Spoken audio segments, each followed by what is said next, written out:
Praise the lord, hallelujah. Good evening, સાંજની સલામ. ફરીને એકવાર આપણે આપણા પ્રભુ જીવતા ઈશ્વરની આગળ આપણે સાધના સમય નમી શક્યા છે અને ખરેખર પ્રભુનો પુષ્કળ આભાર માનીએ, કેમ કે આ સમય, આ સાંજ આપણે પસાર કરવી તે આપણા માટે અથવા આ સમય સુધી આવવું એ આપણા માટે ઘણું અઘરું હતું, કપરું હતું. પણ તમે જુઓ કે પ્રભુએ કેટલી અદ્ભુત રીતે તમને અને મને આ સુંદર સમયમાંથી પસાર કરાવ્યા છે. પ્રભુએ તમને અને મને આ સુંદર સમયમાં પ્રભુ લઈને આવ્યા છે. પ્રભુ જે આપણા ઈશ્વર આપણે માટે અશક્ય કામો થયેલા આપણને દેખાડે છે, આપણા જીવનમાં શક્ય કામો કરે છે, એવા પ્રભુ આપણને બતાવે છે કે જુઓ, હું તમારી સાથે છું, બીસો નહીં, ડુ નોટ અફ્રેડ, ગભરાશો નહીં, ડુ નોટ ફિયર, હે ને, તું ડર મત. જાણે વ્યક્તિગત પ્રભુ આપણા વચન પ્રમાણે તમને અને મને કહી રહ્યા છે. જ્યારે રાહેલના અંતિમ સમય આવી ગયો, બિન્યામીનનો જન્મ થવાનો હોય છે, નહીં આપણે જાણીએ છીએ, કદાચ ઉત્પત્તિ 35માં તમને વાંચવા મળશે. અને ત્યારે દાઈ એને કહે છે કે બીસ નહીં તો બીસ નહીં. અને યાકૂબનો એ નાનો છેલ્લો દીકરો, આપણે એ વાત આપણે જાણીએ છીએ. Hallelujah, praise the lord. પ્રભુ સગડું કરી શકે છે આપણા દુઃખોમાં, આપણી મુશ્કેલીઓમાં, આપણી ચિંતાઓમાં, આપણી નબળી પરિસ્થિતિઓમાં. પ્રભુ કદી આપણને મૂકીને છોડીને જતા નથી. પ્રભુ ચોક્કસ તેમની યોજના જે પ્રમાણે છે એ પ્રમાણે પૂરી થાય છે. ઘણી બધી વાર આપણે જાણે બીમારો માટે પ્રાર્થના કરી છે, સાજાપણા પણ માટે પ્રાર્થના કરી છે, ઘણી વાર તેઓને દુઃખમાંથી પ્રભુ છોડાવી લે એના માટે પણ પ્રાર્થના આપણે કરી છે. કેમ કે સર્વમાં ઈશ્વરની યોજનાઓ સફળ થાય છે અને ઈશ્વરની યોજનાઓ હંમેશા સાર્થક રહે છે અને બને છે. હાલેલુયા. માણસો મનમાં ઘણી બધી યોજનાઓ બનાવે છે, નહીં તો જો આપણે પ્રાર્થના કરીને આપણા બીમાર વાલાઓને અથવા આપણા માતા પિતાઓને આપણે તેમના માટે જીવન માગતા રહે તો કદાચ કોઈનું જીવન પૂરું ન થાય, નહીં. કેમ કે પ્રભુ તો આપણી પ્રાર્થનાઓ સાંભળનાર ઈશ્વર છે. પણ વાલા મિત્રો, એ પણ દેવનું આયોજન છે અને માણસો માટે આપણે વાંચીએ છીએ કે તે 60 વર્ષ નહીં, 70 વર્ષ કે બળના કારણથી 80 વર્ષ તેનું આયુષ્ય થાય. અને પ્રભુ કહે છે કે માણસ હવે સદા જીવતો રહેશે નહીં, પણ તેના દિવસો, આયુષ્ય હવે નિમિત્ત કરવામાં આવે છે, નહીં. આપણે જાણીએ છીએ કે એને માટીમાંથી લીધો છે કે છે અને માટીમાં મળી જશે. અને ઘણી વાર આપણે ઘણી બધી બાબતોના લીધે, આપણે આપણા આવા વહાલાઓના લીધે પણ બી જઈએ છીએ, ગભરાઈ જઈએ છીએ, દુઃખી થઈએ છીએ. હાલેલુયા. એક સાંજ જ્યારે મારા જીવનમાં આવી કે જ્યારે હું અને મારા પપ્પા અને મારા બહેન, અમે જ્યારે હોસ્પિટલમાં હતા, ડૉક્ટરની સામે બેઠા હતા અને બાયોપ્સી રિપોર્ટ આવી ગયો હતો અને કેન્સર ડિટેક્ટ થયું હતું. અને ત્યારે એક ભયંકર આઘાત કે ઝટકો લાગ્યો હતો કે પ્રભુ, સૌ પ્રથમ તો કેન્સર શબ્દો આવે એટલે આપણે હચમચી જઈએ, નહીં. કેમ કે મને હજુ પણ યાદ છે કે લગભગ બપોરના 11:30 જેવા થયા, 11:30-12નો સમય હતો અને સિસ્ટરનો દવાખાનાથી ફોન આવ્યો અને મને કહ્યું કે બાયોપ્સી રિપોર્ટ બાકી છે, આજે આવવાનો છે અને તમારે આવવું પડશે. અને એક જ મેં કહ્યું પણ ખરું, મેં કહ્યું તમે કેમ આટલું બાયોપ્સી રિપોર્ટ કરો છો, શું કોઈ પ્રોબ્લેમ છે? અને જ્યારે એમને પૂછ્યું વારે ત્યારે કહ્યું કે હા, એ પોઝિટિવ આવ્યો છે અને કેન્સર ડિટેક્ટ થયું છે. એ સમયે જાણે મારા પગમાંથી જમીન ખસી ગઈ હતી એવું લાગ્યું. બધું ગોળ જાણે ફરવા લાગ્યું. પણ એક જ પ્રાર્થના કરી, પ્રભુ મારી નહીં, તમારી ઈચ્છા પૂરી થાવ, તમારી સ્તુતિ થાવ તેમના જીવનને માટે બસ પ્રભુ તમે તેમની સંભાળ તમે લેજો, કાળજી તમે લેજો. તેમને આવીને વાત કરી અને અમે સાથે ગયા, હોસ્પિટલ ગયા અને ત્યારબાદ ટ્રીટમેન્ટ શરૂઆત થઈ. પ્રભુએ 7 ડિસેમ્બર 2025ના રોજ 4 ડિસેમ્બરના પેટ સ્કેન પ્રમાણે તેમને સાજાપણું પણ આપ્યું. ડૉક્ટરે કહ્યું કે જો આ લાઈન, આ ટપકો નહીં, આ ટપકું ગાયબ થઈ ગયું કે છે. આ ટપકું ગાયબ એટલે કેન્સર જતું રહ્યું છે. Hallelujah, praise the lord.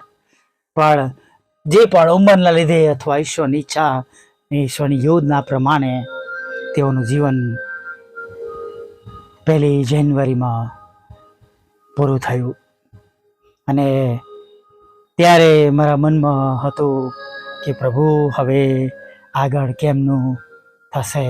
હું મિનિસ્ટ્રી ચલાવીશ, ઘર સંભાળીશ કે બધું હવે કેમનું થશે? પરંતુ આપણા ઈશ્વર મહાન છે. જેણે મારા મનમાં એ બાબતો આવતી હોય, બીસ નહીં, ડોન્ટ વરી, હું તારી સાથે છું. અલગ અલગ રીતે પ્રભુના વચનો દ્વારા, તેમના લોકો દ્વારા, મારી ટીમ દ્વારા, મારા પરિવાર દ્વારા જાણે પ્રભુએ નવી હિંમત આપી.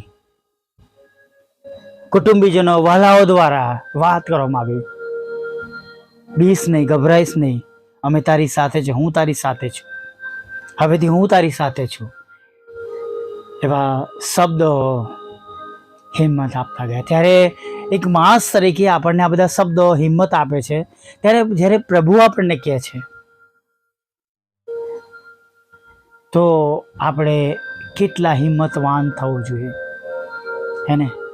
તારા જમણા હાથને પકડી રાખી તને કહું છું, હાલેલુયા, હું હંમેશા આ જગ્યા પર મારું નામ મનમાં હોય બોલીને, કેમ કે એમાં શબ્દો ઉમેરો કાઢવો એ આપણા હાથમાં નથી, એવું કરવું યોગ્ય નથી. પણ જાણે હું મને ઉદ્દેશીને આ વચન કહું છું કે મારું નામ લઈને કે બીસ નહીં, પ્રભુ ઈસુ તારી સાથે છે, તને મદદ કરશે, ગભરાઈશ નહીં, હિંમત રાખ. ભલે ચારે તરફના રસ્તાઓ બંધ છે, ભલે કોઈ રસ્તો દેખાતો નથી, ભલે સતાવનારાના હાથ વધારે મજબૂત છે, મદદ કરનારા હાથો છે નહીં, પણ ડોન્ટ વરી. જે યહોવાએ આકાશ અને પૃથ્વી ઉત્પન્ન કર્યા છે તેના તરફથી તને સહાય મળશે. Hallelujah, praise the lord.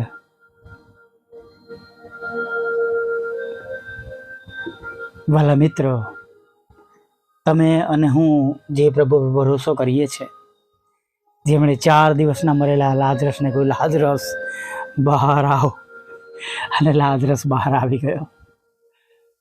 એનું પાર્થિવ શરીર ઊભું થઈ ગયું, બંધોનથી બાંધેલું હતું. એ છોકરીને હાથ પકડીને ઊભી કરે છે, પછી કહે છે ને ખાવાનું આપો. એ નાયલ નામના શહેરમાં, ગામમાં, એ દરવાજા પાસે એ વિધવાના એકના એક દીકરાના સબને ઊભો રખાવે છે અને કહે છે જુવાન ઊભો થા. હાલેલુયા. તેઓ બધું કરી શકે છે, છતાં જો કોઈ બાબત ન બનતી હોય તો એના માટે પ્રભુની આગળ નમી જવું, પ્રભુનો આભાર માને, પ્રભુ મારી નહીં તમારી ઈચ્છા પૂરી થાવ. કોઈક બાબતોમાં પકડી ન રાખીએ, ચોક્કસ વિશ્વાસમાં મજબૂત રહીએ, પણ પ્રભુની ઈચ્છા પૂરી થાય આપણા જીવનમાં એને પણ આપણે અગ્રે સ્થાને રાખીએ. ઘણીવાર પ્રભુ આપણને અમુક દુઃખમાંથી પસાર થવા માગતા હોય તો આપણે પ્રભુને માટે આપણે સરેન્ડર થઈએ. જેમ અય્યુબ કહે છે કે શું દેવ પાસેથી મારે સુખ અને સુખ જ લેવાનું છે? શું એ દુઃખ આપવા ચાહે તો મારે ન લેવું? Praise the lord. વિચારીએ અને બીએ નહીં અને ગભરાઈએ નહીં, આવો સાધન્ય સમયમાં આગળ વધીએ. વાલા પ્રભુ, અમે તમારી સ્તુતિ કરીએ છીએ ને તમારો પુષ્કળ આભાર માનીએ છીએ કે આજે ફરીને એકવાર તમે આ સુંદર સમય તમે અમારા જીવનમાં આપ્યો છે. આજે સવારમાં તમે એક સુંદર શરૂઆત આપી પ્રભુ. આખો દિવસ અમારી સાથે રહ્યા પ્રભુ. ગત રાત્રિમાં તમે અમારું રક્ષણ કર્યું અને દિવસના કલાકોમાં તમે અમારી સાથે રહ્યા, સંભાળ લીધી, બપોરની વેળે આપી, ભોજન આપ્યું પ્રભુ. અમારા નોકરી ધંધા કામકાજને પ્રભુ તમે આશીર્વાદિત કરી અને ફરી વાર પ્રભુ તમારી પવિત્ર હજુરમાં તમારું પવિત્ર નામ લેવાને માટે તમે અમને આ જગ્યા પર લઈને આવ્યા છો. ત્યારે પ્રભુ અમે તમારી સ્તુતિ કરીએ છીએ અને અમે તમારો પુષ્કળ આભાર માનીએ છીએ. હા, રાજાઓના રાજા અને પ્રભુઓના પ્રભુ, અમે તમારો પુષ્કળ આભાર માનીએ છીએ. હા, સ્તુતિ કરતા, આરાધના કરતા તમને વિનંતી કરીએ છીએ પ્રભુ કે હવે આગળના સમયમાં તમે મારી સાથે રહેજો. જે વાનાઓની અમને અગત્યતા છે, જેની આસ લઈને અમે તમારી આગળ બેઠા છે પ્રભુ, પછી પ્રભુ એ કદાચ અમારી સાંસારિક જરૂરિયાતો હોય પ્રભુ, કે અમારા અંગત જીવનને માટેની જરૂરિયાતો હોય પ્રભુ, કે અથવા પ્રભુ અમારા બિઝનેસ માટે હોય, અમારા જોબ માટે હોય પ્રભુ, અમારા બાળકો માટે હોય, અમારા લગ્ન જીવનને માટે હોય પ્રભુ, કે પ્રભુ અમારા કુટુંબ માટે, પરિવાર માટે હોય, કે પરમેશ્વર પિતા તમારી સેવાને માટે હોય, તમારા સેવકોના જીવનને માટે હોય, કે પ્રભુ કોઈક એવી બાબતો છે જેના માટે હોય, તો પ્રભુ એ બાબતો તમે સાંભળજો. સાંજે કોઈની આશા રદ ન જાય પ્રભુ, એવું તમે થવા દેજો. કોઈનું મન ઉદાસ ન રહે પ્રભુ. અમે જાણીએ છીએ પ્રભુ કે તમે એવા ઈશ્વર છો, તમે એવા પ્રભુ છો કે તમારા આશીર્વાદોમાં કોઈ ખેદ મિશ્રિત નથી પ્રભુ. અને પ્રભુ અમે સ્તુતિ કરીએ છીએ, આભાર માનીએ છીએ પ્રભુ કે જે કઈ પરિસ્થિતિ પણ જે અમને અયોગ્ય લાગે છે, અમને પસંદ નથી, એમાંથી પણ તમે બહાર કાઢશો, બચાવશો, સ્થિર કરશો, બેઠા કરશો અને પ્રભુ એ દ્વારા પણ તમારો મહિમા ખચિત થવાનો છે પ્રભુ, એવો અમે વિશ્વાસ કરીએ છીએ. પ્રભુ તમારી આગળ નમ્યા છે ત્યારે પ્રાર્થના કરી છે ઘણા બધા વાલા ભાઈ બહેનો માટે પ્રભુ, કે તમારું ભલું નામ હજી સુધી તેમની પાસે પહોંચ્યું નથી, અથવા એક કે બીજા કારણે તેઓ જગતનું જીવન જીવી રહ્યા છે પ્રભુ. દારૂ, જુગાર, વ્યભિચાર અને જગતની ઘણી બધી એવી ખરાબ બાબતો, કુટેવોથી તેઓ ભરાઈ ગયા છે પ્રભુ. ત્યારે પ્રાર્થના કરે છે પ્રભુ, તેઓને તમે મળો, તેમનું હૃદય બદલાય, પસ્તાવો કરે, પાપોની માફી માગે અને તેમનો નાશ ન થાય એવું તમે થવા દેજો પ્રભુ પિતા. હા પરમેશ્વર, પ્રાર્થના કરે છે દરેક ઘરોમાં શાંતિ સ્થપાય, લડાઈ ઝઘડાઓ દૂર થાય, કોર્ટ કેસ, એફઆઈઆર, ખોટા તોમતો, બાળકોના લડાઈ ઝઘડા, માતા પિતાના લડાઈ ઝઘડા, લગ્ન જીવનના લડાઈ ઝઘડા, ડિવોર્સ કે છૂટાછેડા સુધી પહોંચેલા લડાઈ ઝઘડા, કે કોર્ટ કેસ, એફઆઈઆર, ખોટા તોમતો સુધીના લડાઈ ઝઘડાઓને પ્રભુ તમે શાંત કરજો, દૂર કરજો. તમારો પ્રેમ, આનંદ અને શાંતિથી પ્રભુ તમે તેમને ભરી દેજો પ્રભુ. જેઓ બીમાર છે, માદા છે, આઈસીયુમાં છે પ્રભુ, દવાખાના ખાટલા પર છે પ્રભુ, અથવા પ્રભુ જે તે જગ્યા ઉપર તેઓ માદા છે, ત્યારે અમે પ્રાર્થના કરીએ છીએ પ્રભુ તેમના શરીરમાંથી એ રોગ અને મંદવાડ પ્રભુ ઈસુ ખ્રિસ્તના પવિત્ર નામમાં નીકળી જાય. હા પ્રભુ, જઈને સમુદ્રના ઊંડાણોમાં રોગ પડે પ્રભુ, એવી અમે પ્રાર્થના કરીએ છીએ પ્રભુ પિતા. 39 ફટકામાં પ્રભુ, જેમ પ્રભુ સુંદર ગીત છે, તેરે માર ખાને સે યીશુ હમે શિફા પાઈ હે.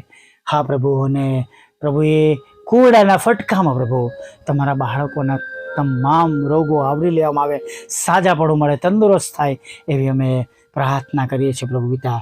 સાથે પ્રભુ પ્રાર્થના કરીએ છીએ જેમને પ્રભુ લગ્નના આશીર્વાદની જરૂર છે, લગ્નનો આશીર્વાદ આપજો. બાળકધનના આશીર્વાદની જરૂર છે, બાળકધનનો આશીર્વાદ આપજો. જેમને વિદેશ જવું છે તેમના માટે વિદેશ જવાના રસ્તાઓ ખુલ્લા કરજો. જુદી જુદી પરીક્ષામાં તમને પાસ કરજો. IELTSના બેન્ડ આપજો. નાણાંના કે પ્રભુ લોનના કે તેમની આવકના જે કંઈ પ્રશ્નો છે એ પણ તમે દૂર કરજો પરમેશ્વર. જુદી જુદી પરીક્ષાઓ દેશ વિદેશમાં પ્રમોશન માટે, એક્ઝામ્સ માટે, ગ્રેજ્યુએશન માટે, ભણવા માટે આપે છે, એમાં પણ તમે તમારા બાળકોને સારા માર્ક્સોથી પ્રભુ પાસ કરજો. અને ખાસ પ્રભુ દેશ અને વિદેશમાં પ્રભુ જે સ્પેશિયલ એક્ઝામ્સ તેઓ આપી રહ્યા છે એમાં પણ તેઓ પાસ થાય પ્રભુ, એવું તમે થવા દેજો. વિધવા બહેનો, અનાથો, મંદબુદ્ધિના લોકો, માનસિક રોગીઓ પ્રભુ, વિકલાંગોની પણ તમે સાથે રહેજો પ્રભુ પિતા. હા, તમારી સેવિકાના ખેતરમાંથી પ્રભુ એ ખોટા નામો જે ચડાવવામાં આવ્યા છે નીકળી જાય પરમેશ્વર પિતા, તેનો કબજો તેમને મળે પ્રભુ, એવું તમે થવા દો પ્રભુ. અને ખાસ કરીને પ્રભુ જે મકાનો વેચવાના છે, મકાનો વેચાય પ્રભુ, એના માટે જે કંઈ મહેનત કરવામાં આવી રહી છે પ્રભુ ઈસુ તમારા પવિત્ર નામમાં બંને મકાનો વેચાઈ જાય એવી પ્રાર્થના કરી છે. જે મકાનો વેચ્યા છે, જે પ્લોટ વેચ્યા છે, જે કંઈ એને નાણાં બાકી છે, લોન ન મળવાના કારણે અટકી ગયા છે, કે પ્રભુ કોઈ બીજા કારણસર છે, તો પ્રભુ જે કંઈ તેમના રોકાયેલા નાણાં છે પ્રભુ એ તમે પાછા પાવજો. કન્સલ્ટન્સીમાં ભરાયેલા બિલ્ડરો પાસે અથવા બીજી તે જગ્યાઓમાં તમારા બાળકોને નાણાં ફસાયા છે તેમને નાણાં આશીર્વાદ સાથે પાછા અપાવજો પ્રભુ પિતા. પ્રાર્થના કરીએ છીએ પરમેશ્વર પિતા. પ્રભુ વિધુરો વિધવા બહેનો, અનાથો, મનબુદ્ધિના લોકો, માનસિક રોગીઓ અને વિકલાંગોની પર તમે સાથે રહેજો. અમારી પર છેલ્લી બાબત જે તમારી પાસે માંગી છે બહુ જલ્દીથી અમે એને પૂરી થયેલી જોવાના છે એ વિશ્વાસ સાથે આજે ફરી એકવાર તમને હાંક મારી છે પ્રભુ કે એ બાબત પૂરી પાડો એવી પ્રાર્થના કરી છે. મારા બંધ દરવાજા ખુલ્લા કરો, મારા સત્તાવનારના મન બદલો. મારું જે કંઈ અમે ગુમાવ્યું છે પ્રભુ એ પ્રભુ બમણા આશીર્વાદ સાથે 7 ગણું તમે એમને પાછો અપાવો. આશીર્વાદ સાથે 4 ગણું પાછો અપાવો પ્રભુ એવી અમે પ્રાર્થના કરીએ છીએ. અને વચન પ્રમાણે 7 ગણું પ્રભુ અમે પ્રાપ્ત કરીએ એવું તમે થવા દેજો પ્રભુ પિતા. હા, દરેક જીભ કબૂલ કરે, દરેક ઘૂંટણના મેં તમે ઈશ્વરના દીકરા છો એવું પ્રભુ થવા દો. મારી સેવા દ્વારા તમે મહિમા પામજો. વોટ્સઅપ, ફેસબુક, યુટ્યુબની સેવાને આશીર્વાદિત કરજો. અને પરમેશ્વર પિતા રાત્રિમાં મીઠી નિંદ્રા આપજો, રક્ષણ આપજો, ખોરાક વસ્ત્ર અનપણી આપજો, પાપોની ક્ષમા કરજો અને સુંદર સવારમાં ફરીવાર તમારું ભજન કરી તેડી લાવજો. માગતા પ્રભુ ઈસુમાં આટલું સાંભળો, દેવ બાપ માન્ય કરજો. આમીન, આમીન, આમીન.